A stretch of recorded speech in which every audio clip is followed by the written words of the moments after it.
पहला शमूएल अध्याय 14 वचन 24 से 52 तक। युद्ध के बाद की घटनाएं। परंतु इज़राइली पुरुष उस दिन तंग हुए, क्योंकि शाऊल ने उन लोगों को शपथ धराकर कहा, शापित हो वह जो सांझ से पहले कुछ खाए, इसी रीति मैं अपने शत्रुओं से पलटा ले सकूँगा। अतः उन लोगों में से किसी ने कुछ भी भोजन न किया, और सब लोग किसी वन में पहुँचे जहाँ भूमि पर मधु पड़ा हुआ था। जब लोग वन में आए तब क्या देखा कि मधु टपक रहा है, तो भी शपथ के डर के मारे कोई अपना हाथ अपने मुँह तक न ले गया।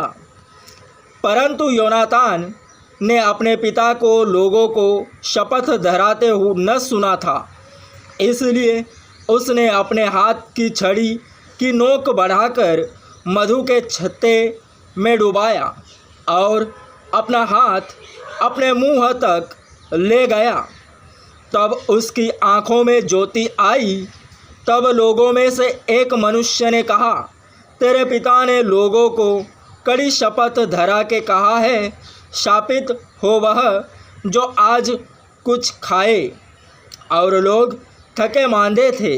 योनातान ने कहा, मेरे पिता ने लोगों को कष्ट दिया है।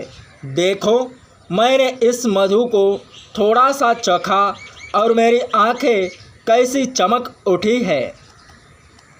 यदि आज लोग अपने शत्रुओं की लूट से जिसे उन्होंने पाया मनमाना खाते तो कितना अच्छा होता। अभी तो बहुत अधिक पलिश्ती मारे नहीं गए। उस दिन वे मिकमाश से लेकर अय्यालोन तक पलिश्तियों को मारते गए और लोग बहुत ही थक गए।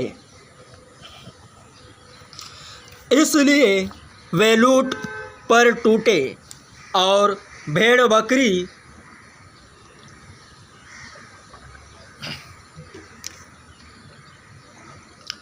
और गाय बैल और बछड़े लेकर भूमि पर मार के उसका मांस लहू समेत खाने लगे।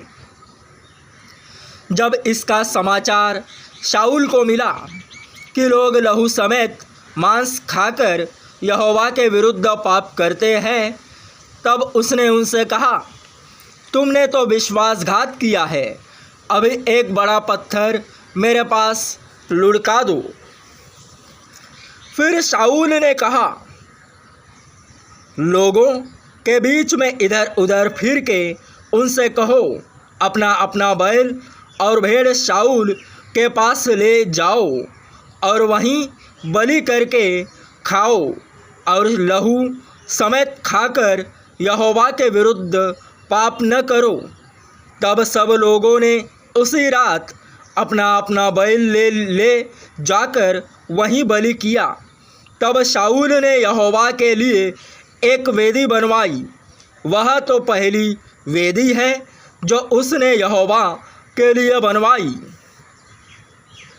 फिर शाऊल ने कहा, हम आज रात को ही पलिश्तियों का पीछा करके उन्हें भोर तक लूटते रहें और उनमें से एक मनुष्य को भी जीवित न छोड़े। उन्होंने कहा, जो कुछ तुझे अच्छा लगे वही कर। परंतु याजक ने कहा, हम यही परमेश्वर के समीप आए। तब शाऊल ने परमेश्वर से पूछा, क्या मैं पलिश्तियों का पीछा करूं? क्या तू इज़राइल के हाथ में कर देगा? परंतु उसे उस दिन कुछ उत्तर न मिला।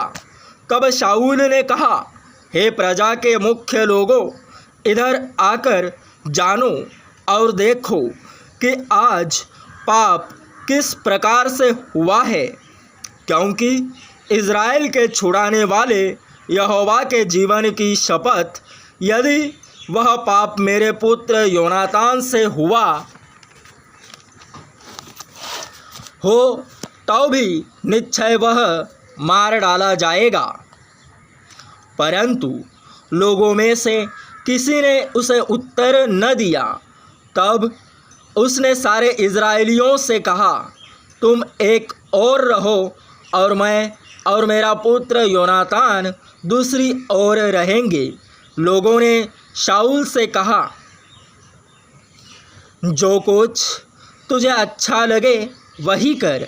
तब शाऊल ने यहोवा से कहा, हे इज़राइल के परमेश्वर, सत्य बात बता। तब चिट्ठी योनातान और शाऊल के नाम पर निकली और प्रजा बच गई कि फिर शाऊल ने मेरे और मेरे पुत्र योनातान के नाम पर चिट्ठी डालो। तब चिट्ठी योनातान के नाम पर निकली। तब शाऊल ने योनातान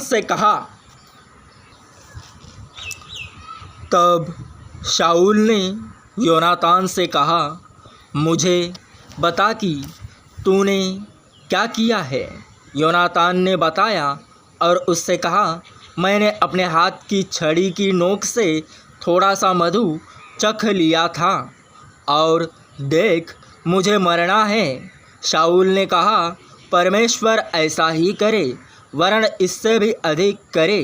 हे योनातान, तू निश्चय मारा जाएगा। परंतु लोगों ने शाऊल से कहा, क्या योनातान मारा जाए जिसने इज़राइलियों का ऐसा बड़ा छुटकारा किया है?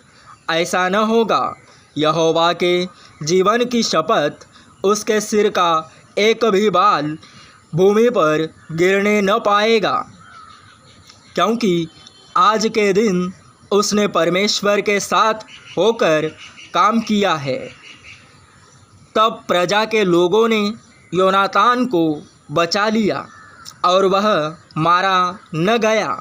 तब शाऊल पलिश्तियों का पीछा छोड़कर लौट गया और पलिश्ती भी अपने स्थान को चले गए। शाऊल का राज्य और उसका परिवार। जब शाऊल इज़राइलियों के राज्य में स्थिर हो गया, तब वह मोआबी, अम्मोनी, एदोमी और पलिश्ती अपने चारों ओर के सब शत्रुओं से और सोबा के राजाओं से लड़ा, और जहाँ जहाँ वह जाता वहाँ जय पाता था। फिर उसने वीरता करके अमालेकियों को जीता और इज़राइलियों को लूटने वालों के हाथ से छुड़ाया। शाऊल के पुत्र योनातान इश्वी और मलकीश थे, और उसकी दो बेटियों के नाम ये थे, बड़ी का नाम तो मेरब और छोटी का नाम मिकल था। और शाऊल की स्त्री का नाम अहीनोअम था, जो अहीमास की बेटी थी।